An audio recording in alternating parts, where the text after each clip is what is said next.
our dreams. We all have our prayers. That's why you are here. Because we want to lift up and surrender all our prayers and dreams. If you have your novena to God's love, the list of your dreams, pwede niyong ilabas. Kung wala, hindi niyo dala, it's okay. I want you to just raise your hand. Wag mong pansinin yung mga nasa paligid mo. It's just between you and God today, at this moment. And I want to pray for your dreams. Jesus, thank you for these dreams. I always believe that these dreams will come true. Why? Because you are a faithful, committed, generous, kind, and loving God. But Lord, I'll be honest, minsan, nagda-doubt ako, minsan, parang wala ng pag-asa, minsan, baka hindi na mangyari yung mga pinagdadasal ko, minsan, nasasaktan na ako. That's why today, Lord, as I lift up these dreams, as I lift up these prayers, heal me, O Lord. Heal me of my frustrations. Heal me of my disappointments. Heal me of my doubts. And let's continue the journey together, Lord, as we achieve these dreams, all for your glory. In Jesus' name we pray. Amen and amen. Let's pray our favorite prayer at the feast. Let's make the sign of our faith slowly and meaningfully. I want you to namnamin as we make the sign of our faith. In the name of the Father, and of the Son, and of the Holy Spirit. Amen. You can stretch out your arms. Kung komportable ka, it's okay. Raise your hands kung komportable ka. And together, we declare, today I receive all of God's love for me. Today I open myself to the unbounded, limitless, overflowing abundance of God's universe. Today I open myself to God's blessings, healing, and miracles. Today I open myself to God's Word so I become more like Jesus every day. Today I proclaim that I am God's beloved. I am God's servant. Sigaw mo! God's powerful champion. And because I am blessing the world in Jesus' name. Amen and amen. Welcome to Feast Dagupan!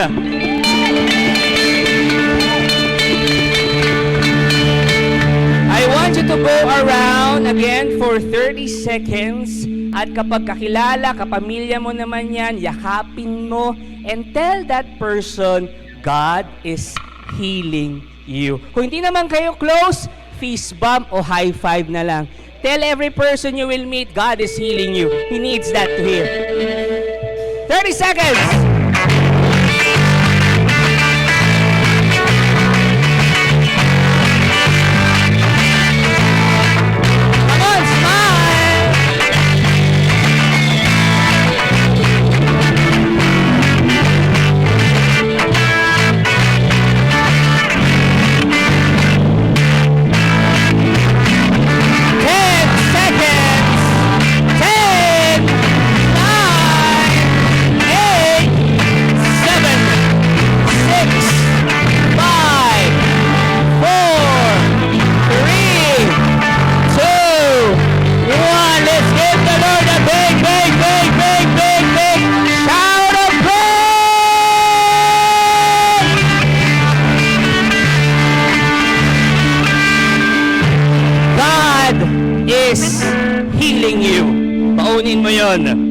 I would like also those who are watching us sa Facebook at YouTube. Ayan, medyo malayo ng camera, hindi na ako mukhang mataba.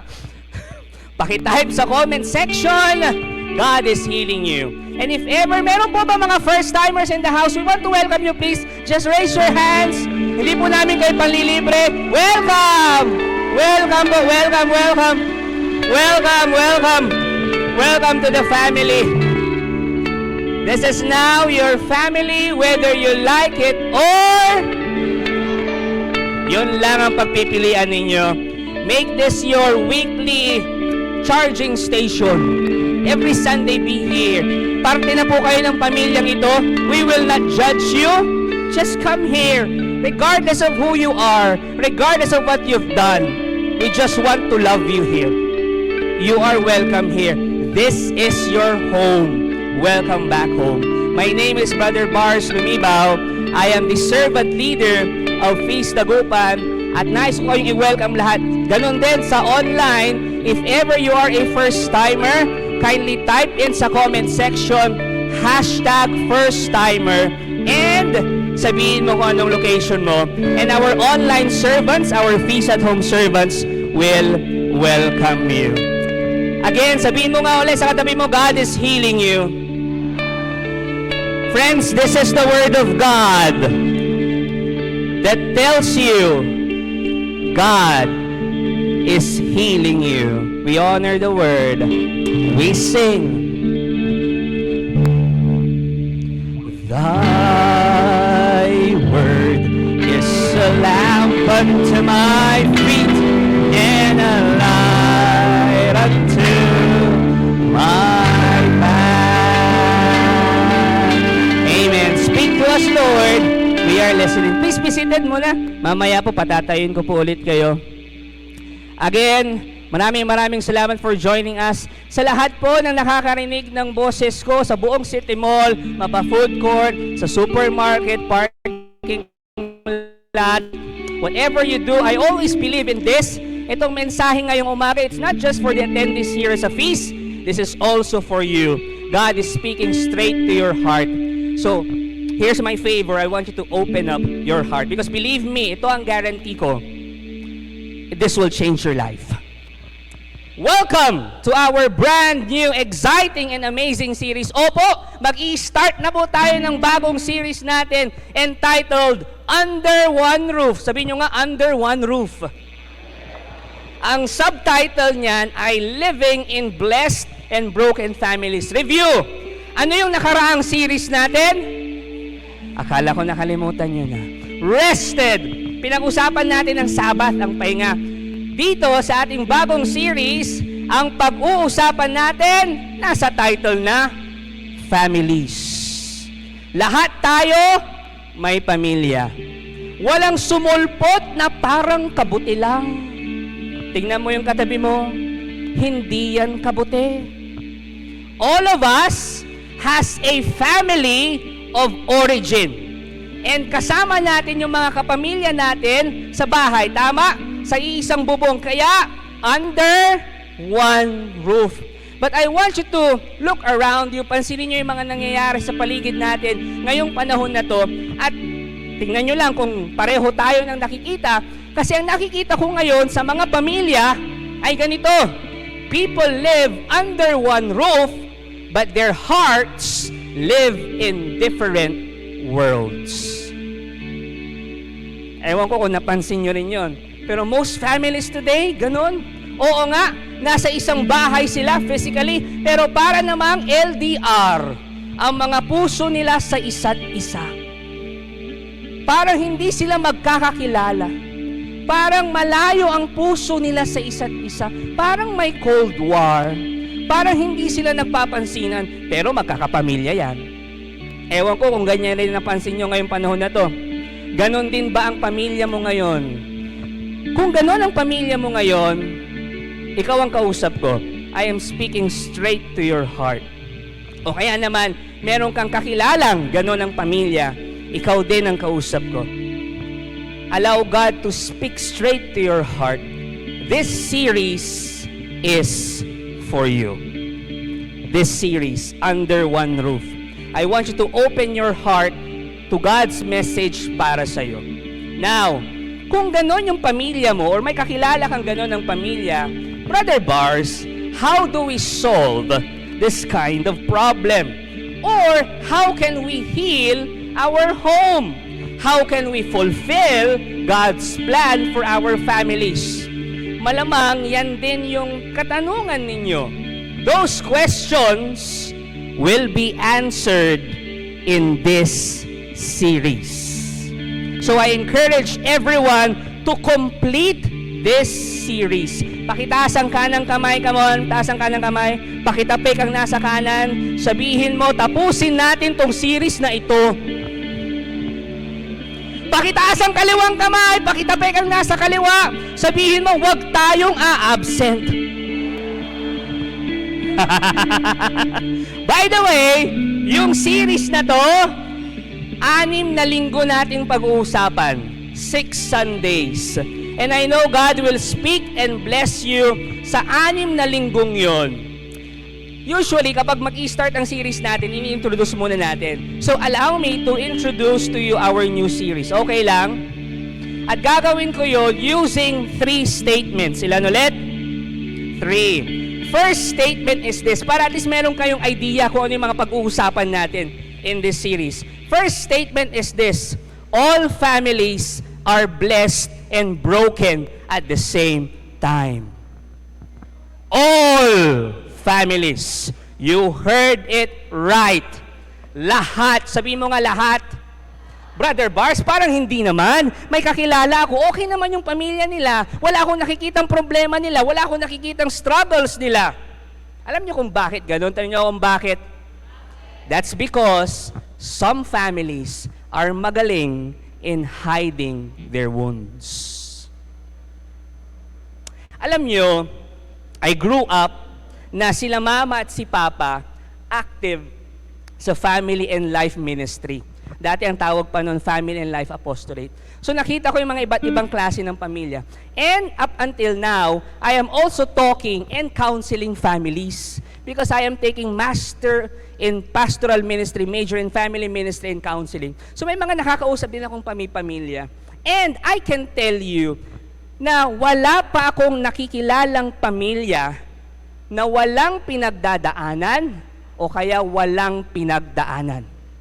Lahat ng pamilya may pinagdadaanan o may pinagdaanan. Meron yan. Whether iniwan ng nanay, iniwan ng tatay, iniwan ng asawa, nilayasan ng anak, may addiction sa pamilya, o kaya may wrong adultery, o kaya may physical o emotional o verbal abuse, o kaya naman may galit siya sa pamilya niya, o kaya namatayan, o kaya baon sa utang, o kaya depressed, o kaya may favoritism sa pamilya, o kaya may family secrets, o kaya magagalitin yung pamilya niya. Name it! Meron niyang mga yan. And the list goes on. Here's the second one. Second statement. Para meron kayong idea kung anong pag-uusapan natin in this series. Families can help us or harm us the most. Mga kapatid, listen to this. Importante ito Families can develop us or damage us. Totoo yun. Bakit? May 2 factors na ibinibigay ang pamilya natin sa atin. Ilan ulit? 2. Proximity and vulnerability. Our family are people that are closest to us. Kaya may malaking impact sila sa atin. Tama? Close sila sa atin Kaya may impact sila sa atin. And we are exposed to them nung bata pa tayo. Bata tayo nung panahon na wala pa tayong kamuwang-muwang, nung panahon na defenseless pa tayo, yung panahon na wala ka pang ganong alam, yung panahon na uhugin ka pa. Kaya yung impact mas lumalalim. Ang tanong na lang, anong impact ng pamilya mo sa iyo ngayon? Is it good or is it bad? Pero yung impact na yon nakaka-apekto sa atin. It can develop us or damage us. Here's the third statement ng ating series. If we were hurt by families, we can also be healed by families. I love that statement. Doon sa tatlong yun ang pinaka-nagustuhan ko. Bias ako dito sa pangatlong statement na yan, tulad ng pagka-bias ko kay Bini Aya. Yung mga youth, kilala nila. I love that statement kasi pamilya pa rin ang solusyon. That's why the first three talks ng series natin will be all about our biological families. The last 3 talks will be on our spiritual family. So, nakikita nyo na yung glimpse ng series natin. Matindi yung series na to, no? And I am so confident that this series will speak to you and change your life. I'm Manisha Kidshak, taga Pangasinan. This will change your life. Here's the thing. Our big problem is usually our families.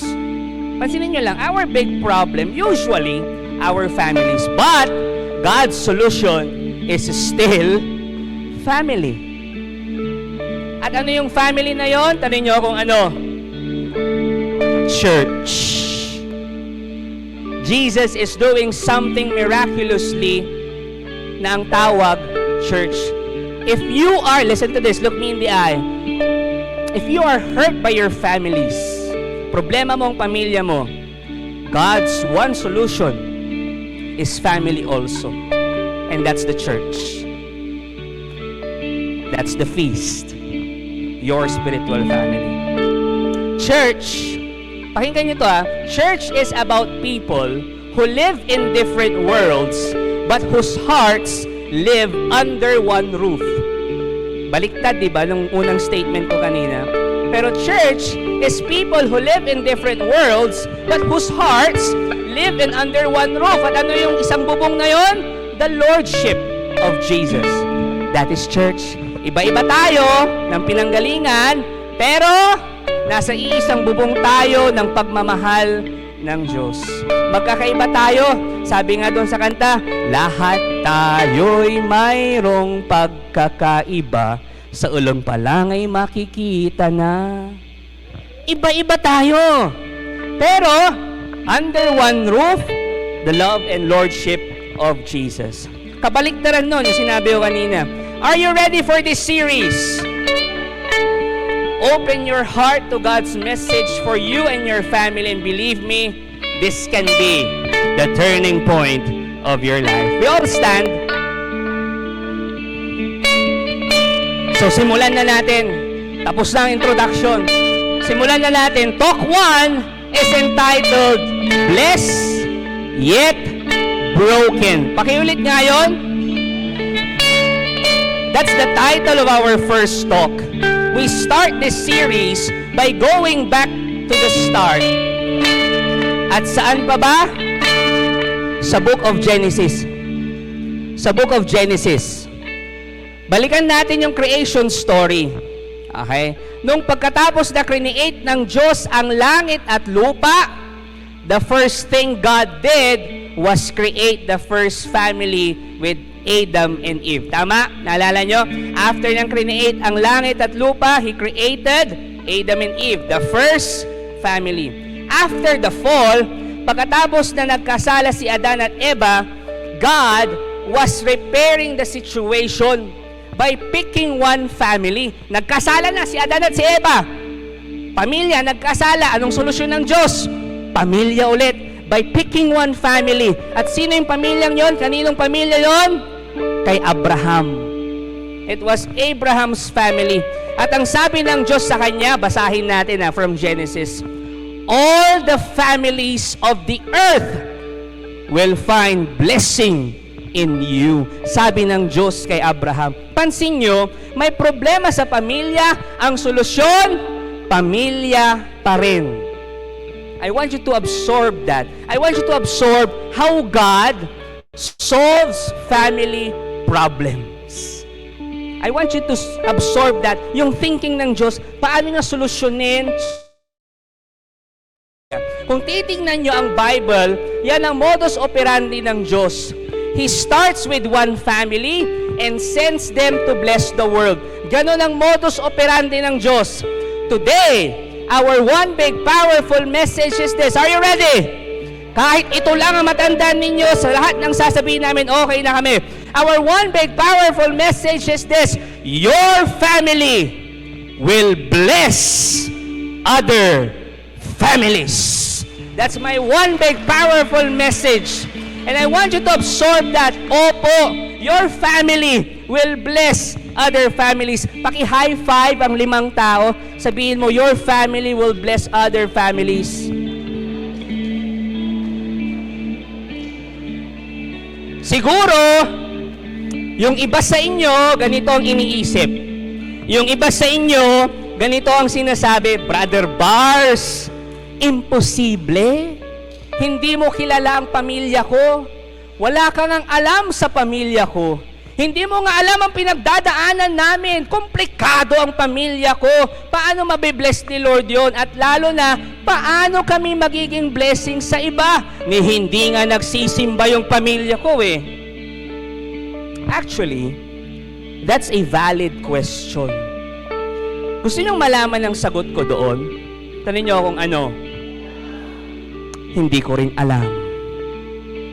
But, I know God will do it. I know He will do it. He will use your family to bless other families. In the Bible, pakinggan nyo to, huwag nyo palagpasin to ha. This is powerful. God used the messiest families to bless the world. Sinong ginamit niya? The messiest families. Pinakamagulo, pinakamakasalanan, pinakakomplikadong pamilya. God used them to bless the world. Yung kakomplikahan ng pamilya mo, wala pa yan sa kalingkingan ng mga pamilya na messy, magulo, na ginamit ng Diyos para maging blessing sa iba. Yung kakomplikahan ng pamilya mo, ay wala pa yan sa kalingkingan. Compared doon sa mga ginamit ng Diyos na pamilya to bless other families. Ginamit niya yung mga pamilyang yon. And I know He will do the same for you and your family. We pray, Jesus, thank you for your word. Thank you for the gift of families. Yes, right now, our families, ilan sa amin hindi ganun kaganda. But we always have faith in you that yung struggles namin will always pass because we worship a loving God. We worship a God who will never leave us. We worship a God who loves us so much. Kaya yung pinagdadaanan ng pamilya namin ngayon, alam namin, lilipas din yan. Thank you, Lord, for loving us. Thank you, Lord, for loving our families. Please grant us the grace to love our families also. Lord, I also pray for healing sa lahat ng pamilyang nandito. Whatever struggles or brokenness or challenges or problems they are into, remind them always that you're still bigger compared to those problems. That they will overcome because they have a God who loves them so much. And we declare more blessings, abundance, healing, miracles. In Jesus' name we pray. Amen and amen. We sing to the word. Thy word is a lamp unto my feet and a light unto my path. Thy word is a lamp unto my feet and a light unto my path. Let's give the Lord a big, big, big, big hand. Love Him today. Palakpakan din naman natin music ministry natin. Talagang hindi nila ako iniwan mula umpisa. Yeah. Last week pa. Let's be seated, everybody. At habang papaupo kayo, pakisabi sa katabi mo, your family will be blessed today. Come on.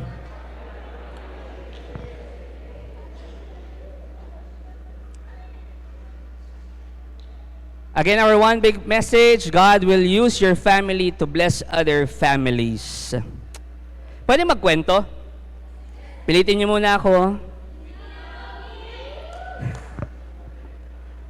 Yung misis ko, si Jubel, gusto niyo malaman kung paano kami nagkaroon ng aso at dumami yung aso namin?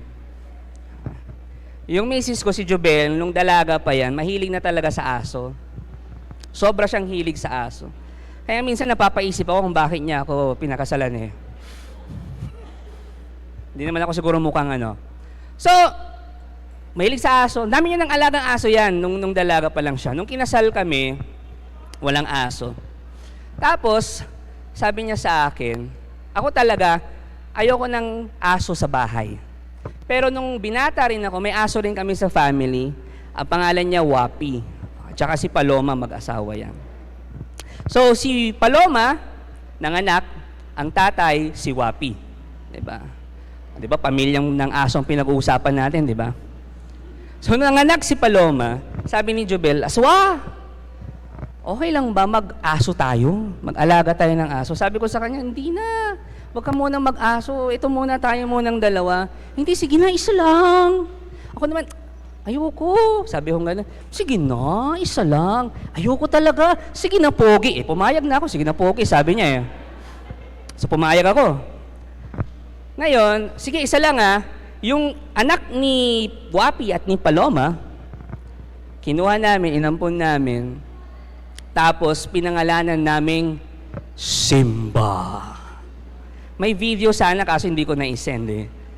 Tinaas ko pa yan. Nya, nya, nya, nya, nya, nya. Ganon pa yan. Cute pa siya noon. Si Simba, so inalagaan namin, tapos napansin namin si Simba, parang malungkot. Parang nangangailangan ng kasama. Parang nangangailangan ng asawa. Hindi ko napansin yon. Kasi ako, okay lang. Ang nakapansin nun, si Jobel. Sabi niya, Sawa, tingnan mo si Simba, parang malungkot. Mukha namang hindi. Sawa, malungkot siya. Hindi! Malungkot. Alam mo kung bakit malungkot yan? Bakit? Kailangan niya ng makakasama. Kailangan niya ng asawa. So, anong ginawa niya? Hindi ako sumagot. Pero anong ginawa niya? Isang araw, nagulat ako, may aso na naman kami. Bumili ng poodle ulit. Kulay. Anong kulay ng asawa? Brown? Red? Ano? Anong kulay yon? Red. Red poodle. Pinangalanan naming Nala. Asawa ni Simba. So nag-anak sila, syempre, di ba? So nung nabuntis si Nala, nanganak, napansin ko na first time maging mother ni Nala, napansin ko na si Nala hindi pa ganun sanay talaga ng may anak kasi magulo pa rin, parang bata, feeling niya puppy pa rin siya. So kahit na nanganak na siya, laro-laro, magulo pa rin, talon-talon, nakakalimutan niya yung mga anak niya, nadadanganan niya yung mga anak niya. Tapos, etong napansin ko, yung mga anak niya, okay lang naman sa kanila. Kahit nga malayo si Nala, pupunta pa yung mga anak niya, papunta kay Nala para lang dumedi. Kumbaga parang independent na yung mga anak niya. At nakakapaglakad na rin nung pinanganak. Na-realize ko, ang mga hayop, hindi sila ganon kagaling na parents. Tulad ng mga tuta, ng biik, ng pato, ng zebra. Lahat ng hayop, from the moment of birth, or from the moment na sila ay nanganak, yung mga nanay, hindi sila ganon kagaling na maging nanay. Pero yung mga anak nila, independent, nakakapaglakad. From the moment of their birth, nakakapaglakad sila. Pero iba po ang tao. Sabihin nyo, iba ang tao. It takes us more or less a year bago tayo makapaglakad ng maayos. Tama? Meron di ba dito pinanganak nakakapaglakad na? Pumunta na ng City Mall. Wala pa naman, di ba? Natatakot ako noon pag meron. Humans are not like those animals. Our babies need to be fed. Our babies need to be bathed, paliguan. Our babies, kailangan mong ipa-burp. Burp na, burp. Diba? Our babies need to be hugged. Our babies need to be loved for a long time or else, kung hindi natin ginawa yon, they will die. Tama? Hindi pa sila independent talaga. Brother Bars, anong pinupunto mo? Here's my point. God designed us, humans, to be raised up in families. Yun ang disenyo ng Diyos sa atin. Parte po yun ng plano niya na meron tayong pamilyang mag-aalaga sa atin. All of us were raised by someone. Nanay, tatay, lolo, lola, ate, kuya, tito, tita. Merong nag-raise. Nakita ko yung dance man, gumagano, sumasayaw pa rin eh. Tito, tita, gano'n. All of us were raised by someone. None of us were born competent. All of us were born dependent. Nakadepende tayo sa mga nag-raise sa atin, sa mga magulang natin, sa mga guardian natin. Walang parang kabuti na sumulpot lang sa atin. Sabihin mo nga sa katabi mo, hindi ka kabuti. Tao ka. Naalala ko, halimutan ko yung video eh. Meron ako napanood sa TikTok, nasa sasakyan sila, magkaibigang babae. Ngayon, sakit-sakit ng tiyan ng babae. Tapos sabi niya doon sa driver niya, "Tai lang ako." Sabi niya gano'n. Pasensya po sa kumakain, sorry. sabi nung kabila, "Hindi ka, tao ka. Grabe ka naman. Grabe mong maliitin ang sarili mo. Hindi ka ganoon, tao ka. You were made in the image and likeness of God." O, sa mga buffering joke po yun, ha? O, sige, i-analyze yung mabuti. But you see, again, tao ka who needs someone for you to be raised. Again, hindi ka nung pinanganak, nakakapaglakad ka na. May video nga ganun eh. Natakot nga ako, tumakbo pa nga yung bata eh. Kinakailangan mo ng pamilya. In God's plan, families were designed to provide not only our physical needs, but also our emotional and spiritual needs. Again, I'm talking to all families here. Hindi lang physical needs ang kailangan nyong i-provide, emotional and spiritual needs. Here's the truth. Ay, ang ganda dito. Pakinggan nyo to. Your first image of God are your parents. Mga magulang in the house or in the city mall, mag-ingay, sabihin nyo, "Yippee!" Kayo po ang unang imahe ng mga anak nyo sa Diyos. Kayo yun. Nakakalungkot lang minsan kasi marami akong nakikilala na ang hirap nilang pagkatiwalaan ng Diyos, ang hirap nilang magkaroon ng relasyon sa Diyos, ang hirap nilang maniwala na mahal sila ng Diyos kasi na-trauma sila sa mga magulang nila. Kapag meron kang kakilala, matik po yan, or 70-90%, 80-90%, pag may kakilala ka, hirap maniwala sa Diyos, go deeper sa pamilya niya, may problema doon. 80-90-95% of the times. Kilala niyo si Saint Joseph? Si Saint Joseph the husband of Mary. Yeah. Yung iba ang tawag, Saint Joseph the Carpenter. Minsan, nagbigay ako ng isang recollection sa isang parokya. Sabi ko, kilala niyo si Saint Joseph? Opo, sabi nila. Saint Joseph the drugstore, ang sabi nila gano'n. Si Saint Joseph, masasabi natin, listen to this, si Saint Joseph, buti kong batoy ng microphone eh. Si Saint Joseph, masasabi natin na naging mabuting ama, naging mabuting magulang at mapagmahal siyang ama kay Jesus. Bakit? Kasi nung panahon na si Jesus, tinanong ng mga disciples niya, paano ba magdasal sa Diyos Ama, sa Father in heaven? So anong sabi ni Jesus? When you pray, say, Our Father. Yun ang umpisa. Listen to this. Jesus knew His Heavenly Father so well because His earthly father, Saint Joseph, not the drugstore, but the carpenter and the husband of Mary, his earthly father, Joseph, imaged the Father in heaven very well. Nasusundan yung punto ko.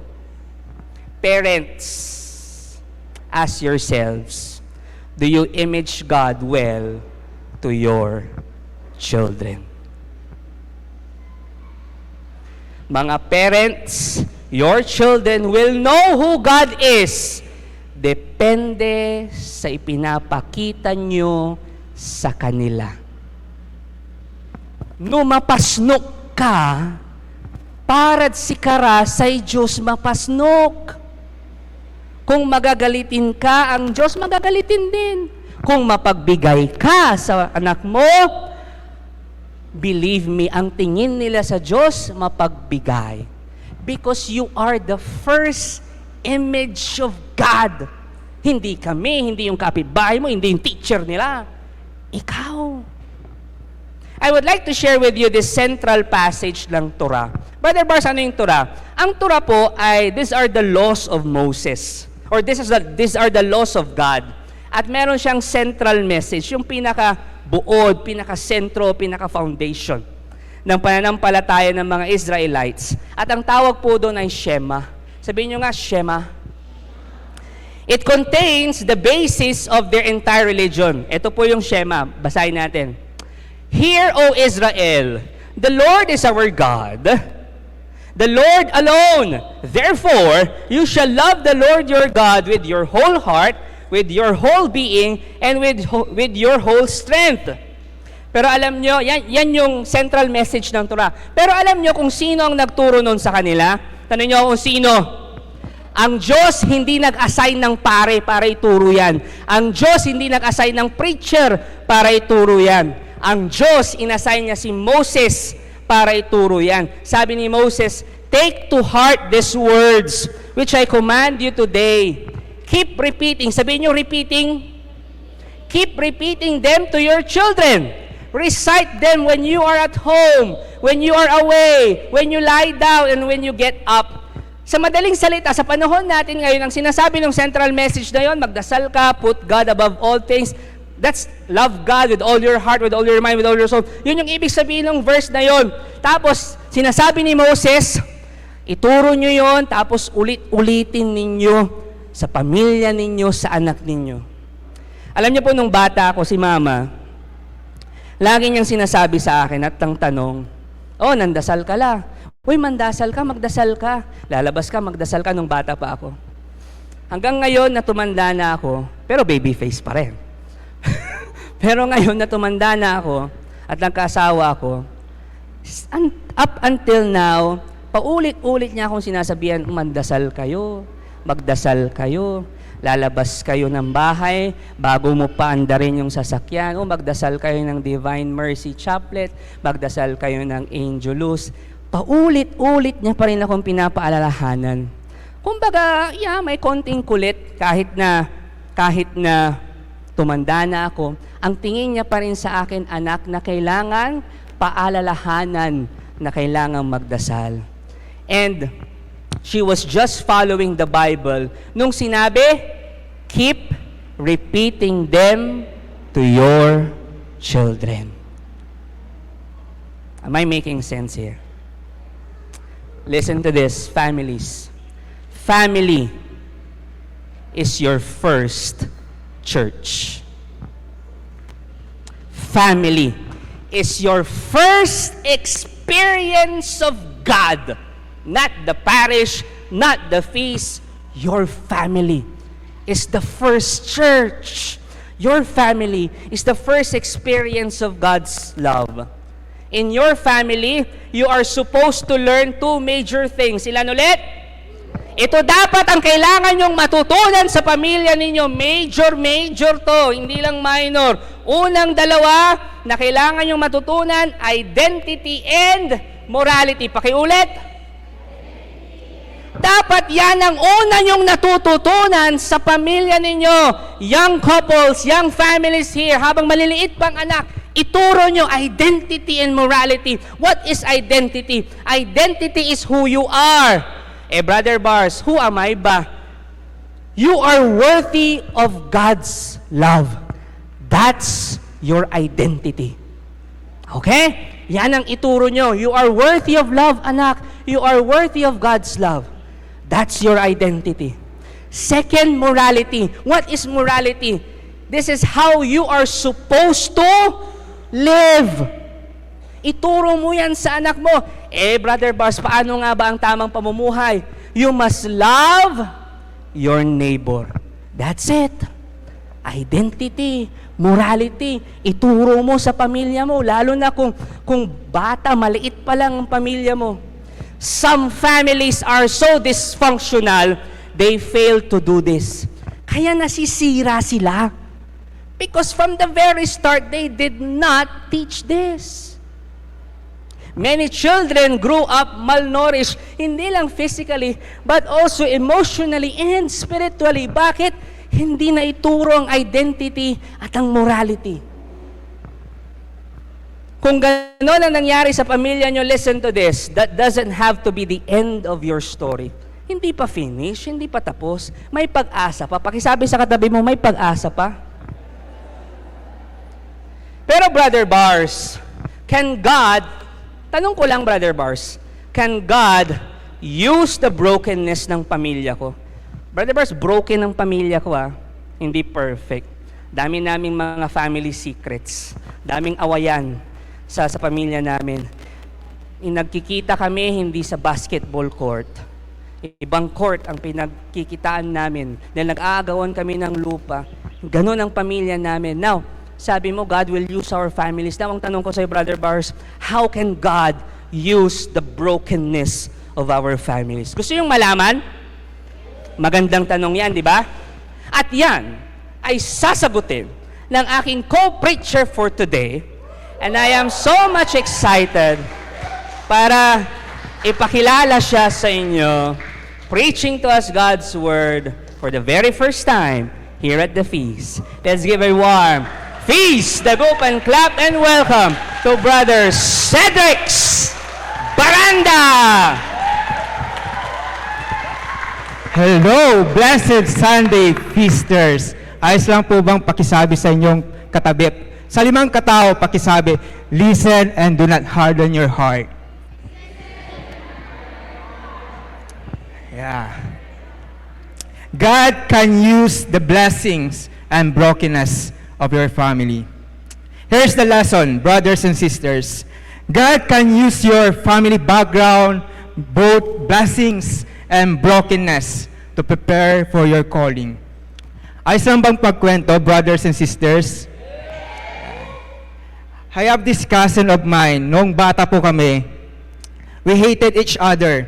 Marami kaming awayan, bardagulan, and fast forward, year 2018, I started to join the parish youth ministry. I attended the Youth Encounter Seminar and experienced God's love. And that moment, nagkaroon ako ng idea na what if i-invite ko rin tong pinsang ko para naman magbago yung takbo ng kanyang buhay. Year 2019, guess what, brothers and sisters? He accepted the invitation. He started to attend the Youth Encounter Seminar. And during the emotional moment of that encounter seminar, I saw the brokenness of this young man, and I saw how he was hungry for love. And do you know that, brothers and sisters, alam niyo ba kung ano yung nangyari after he attended the Youth Encounter Seminar? Sabihin niyo ano? He became an active altar server. He's also part of the youth servants here at the Feast Tagupan Youth Ministry and one of the youth intercessory leaders at the Camp Carrie. Diba? Ang galing ni Lord. And from that moment, nung nakita ko yung pagbabago ng batang ito, dahil nga malaki yung impact niya din sa akin, doon na rin nagsimula yung calling ko, yung aking calling, to become a full-time youth minister, to love more young people, and to reach out to the next generation to come. Yan. Pakisabi sa iyong katabi, God can use the blessing of your family. Okay. When parents and kids serve together, meron po akong joke. Please support me, brothers and sisters. Sino po ang mahilig dito magpabunot ng puting buhok? Itaas ang mga kamay. Ayan. Ayan. During Chesta time, merong mag-ina. Ayan. Habang binubunutan ng anak, yung ina, ng puting buhok, sabi ng anak, Nay, ang dami mo na palang puting buhok. Sabi ng nanay, oo nga ina, every time na nagiging pasaway ang aking anak, or ang anak, dumadami ang puting buhok. Sabi ng anak, ganun po ba, Nay? Kaya pala, puti na rin buhok ng lola ko. Sabi ng anak, muna, Nay, Yeah. You know what I realized, brothers and sisters? Something supernatural happens when the family, parents, and the children serve in one movement. Hindi ito nangyayari sa lahat ng oras. Maaring tawagin ng Diyos ang iyong mga anak upang maglingkod sa ibang paraan, sa ibang pagkakataon, but meron kang privilege para magdasal na magkakasama kayong maglingkod. Do you know what makes me happy, brothers and sisters? Seeing families serving together. Next, the purpose of every family is to get bigger. My parents enlarge our family, which is God's purpose for every family on earth. God designed each family to welcome others into their home. This is not to brag, brothers and sisters, but every time my friends, yung mga best friend ko, or the other young people, kung meron silang personal na problem, kapag meron silang family problem, ang lagi nilang pinupuntahan ay bahay namin para makipagkwentuhan, ilabas yung mga problema, at the same time, para mangurakot ng pagkain na nasa refrigerator namin. De joke lang, biro lang. Biro ko nga sa mga to, sabi ko, grabe ha, parang nagiging dormitory itong kwarto ko. But anyways, you are always welcome here. And we do that, brothers and sisters, when we make our home the unofficial center of life groups, fellowship, and ministry meetings. I repeat, your family will bless the other families. Pakisabi sa iyong katabi, your family will bless other families. Yeah. Since 2019, the feast become my bigger family. And tomorrow, August 5, marks my 5th year anniversary serving here in our community. And without this community, without this Light of Jesus family, the Feast Dagupan, I will not be who am I today. Second, God will use the brokenness of your family. This is one of the reasons why the Bible exposes the sins of its greatest heroes. Here's the tiny sampling of their sins. Si Adan at si Eva, 'di ba? Nabigo sila para labanan yung tukso. Pinatay ng anak nila si Cain, ang kanyang kapatid na si Abel. At si Abraham, yung espesyal na tao na napag-uusapan natin kanina, nung siya ay nasa panganib, ginawa niyang kalasag ang kanyang asawa. At isipin natin, 2 beses niyang ginawa to. At the same time, sinamantala ni Abraham at si Sarah ang kanilang lingkod na si Hagar. At pagkatapos na gamitin siya, iniwan siyang mamatay. Diba? Imagine, ang daming kasuklaman ang ginawa ng pamilyang to. At yung madilim na drama ng pamilyang to ay nagpatuloy sa kanila Moises, kay Haring David, kay King Solomon, at iba pang mga karakter na tinawag na maging banal ang kanilang pamilya. My gosh, imagine, God called this messy, this dysfunctional, this unworthy, insignificant family to be called to be a blessing to other people, to be a blessing to the nations. But here's the thing, brothers and sisters. Their brokenness gave us a hope, a powerful hope. God did not call them because they were perfect. He called them because He loved them. Before I give the microphone to Brother Bars, I have a last message to all the young people here, to all the parents. Please hear me out, brothers and sisters. We need to break the unending curse. We need to break the unending curse. Stop passing the generational sin down to the next generation, to us to live in the generational blessing and grace, and to restore the brokenness of our family tree. Para sa susunod na henerasyon ng ating pamilya, huwag tayong susuko dahil ang Diyos hindi niya tayo sinukuan. Thank you. Thank you, man. Amen. Again, let's give a big hand to Cedric's. Praise God for your life. May I invite everyone to please stand. Blessed by Talk 1 so far. Talk 1 pa lang po yan ng ating series. So I invite you next Sunday, join us again. First-timers in the house, after the feast, we meet here. Meron po kaming regalo sa inyo and we will pray for you. So dito po sa may left side. Naalala niyo yung sinabi ko kanina, si Abraham was supposed to bless many families. Naalala niyo yung sinabi ko kanina? Ito ang naging kwento niya. Abraham, through his son Jacob, became the 12 tribes of Israel. Alright? Pero itong malaking pamilya na yan, laking pamilya niyan eh. Pero yung malaking pamilya na yan, naging alipin sa Egypt for 400 long years. At sa kalagitnaan ng pang-aalipin na yon, in the midst of that suffering, Moses was born. Naalala nyo si Moses?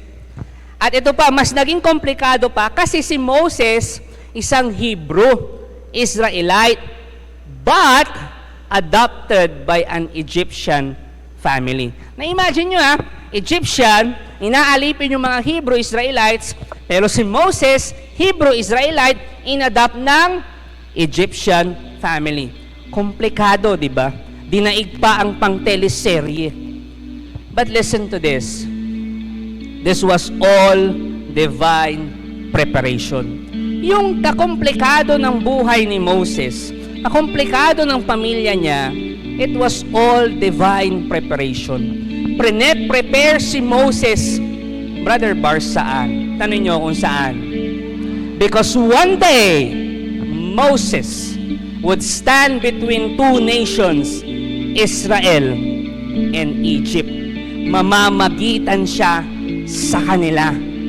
Kaya naging komplikado ang buhay ni Moses because God was preparing him and his family para mamagitan sa Israel at sa Egypt. Mababasa niyo sa Bible yan, sa Exodus.